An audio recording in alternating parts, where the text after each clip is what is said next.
Hey guys, what's going on? I'm back for another Netflix review, and today I'm going to be talking about A Boy Called Christmas.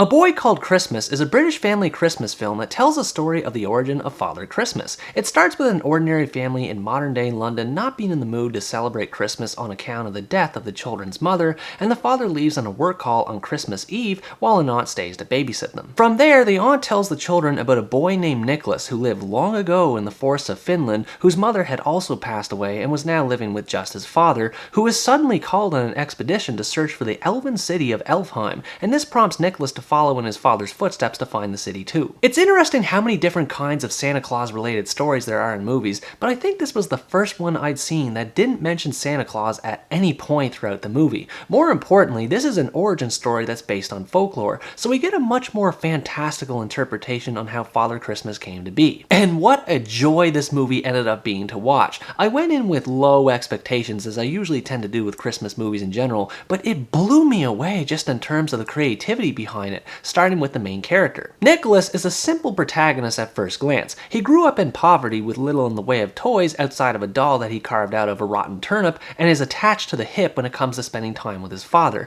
However, we start to see flickers of his joyful and playful personality as he makes friends with a mouse and isn't worried about money unlike his father. These little things add up to make his character more likable, and it made me want to root for him and see him succeed in his journey to search for his father in Elfhelm. His determination made for an endearing characteristic, and the way the movie used his youth to spread joy and happiness around him made it that much better. The only thing I felt was kind of off about his character is that his actor can't quite pull off the more emotional scenes that are featured in the story. It's not something that ever becomes a big deal, as the movie is more lighthearted in nature anyway, but it would have been nice to see more emotion from him in the heavier scenes. The adventure he undertakes is the best thing the movie has going for it. Nikolas has to travel through the great Finnish wilderness, which takes him across forests, mountains, and lakes, just to name a few places. This is where you start to notice how beautiful the cinematography is, with plenty to offer in the way of wide shots and landscape scenes. And when Nikolas travels through towns and does eventually make it to Elfhelm,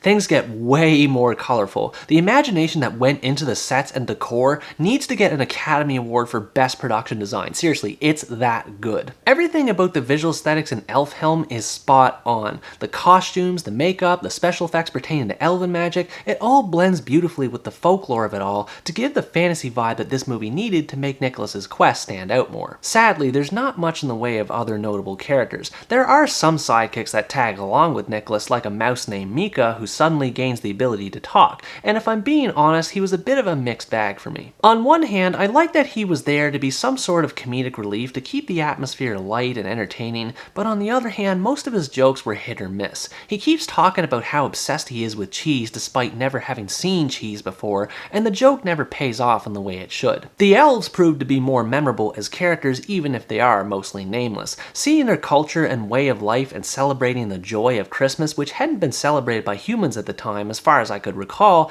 really added to the cheerful mood. This is where the lore aspect of the Father Christmas story comes into play. There's a governor of the city of Elfhelm named Vodel who had been visited long ago by a female human that had a profound impact on the elven community, only for them to be terrorized by male humans later on once the elves start inviting more humans in. The impact of humans distorts Vodel's perspective on races other than elves to the point that she believes elves need to change their way of life to adapt to the world outside of Elfhelm, and basically implements martial law on the community. This is kind of a brutal thing to show in a family movie, but in this case it works. The martial law isn't all that egregious, and the lengths Vodel goes to in governing Elfhelm makes sense when you think about it, as she's mostly reacting out of fear in order to protect her culture, and not just being evil for the sake of being evil. I like how the elves' relationship with humans is fleshed out in this way. It ties into the central theme of hope, which Nikolas finds himself trying to spread to both humans and elves. In an ironic twist, he finds hope in the most hopeless of places, where elves have to hide indoors from guards just to be able to sing and dance. Speaking of that, I have to give a quick shout out to the soundtrack of this movie.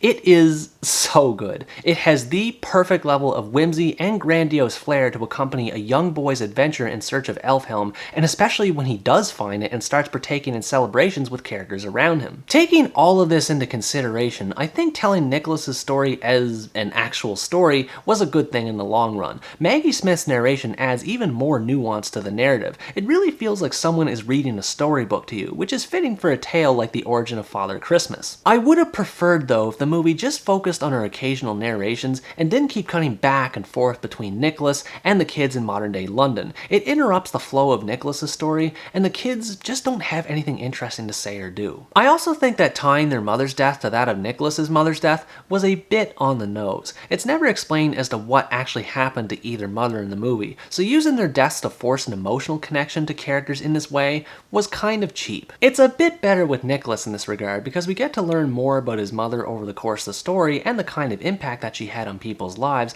I just think it's a shame that the same couldn't have been done with the kids set in London. Overall, A Boy Called Christmas is a wonderful holiday film that's enjoyable for all members of the whole family, kids and adults alike. If you enjoy Christmas-themed movies and you want to see the story of how Christmas came to be in a totally different way, then I definitely recommend you check this one out. It has some issues with how its story and characters are presented, especially in a modern context, but they never get in the way of how bright and upbeat the movie is. It's a charming tale filled with ear and eye candy that will leave you bedazzled and ready to celebrate Christmas early. Anyways guys, that's going to wrap up my review of A Boy Called Christmas. Thanks for watching this video, I hope you enjoyed it, and as always stay tuned for the next part, where next time I review the American sports drama, Bruised. Bye bye!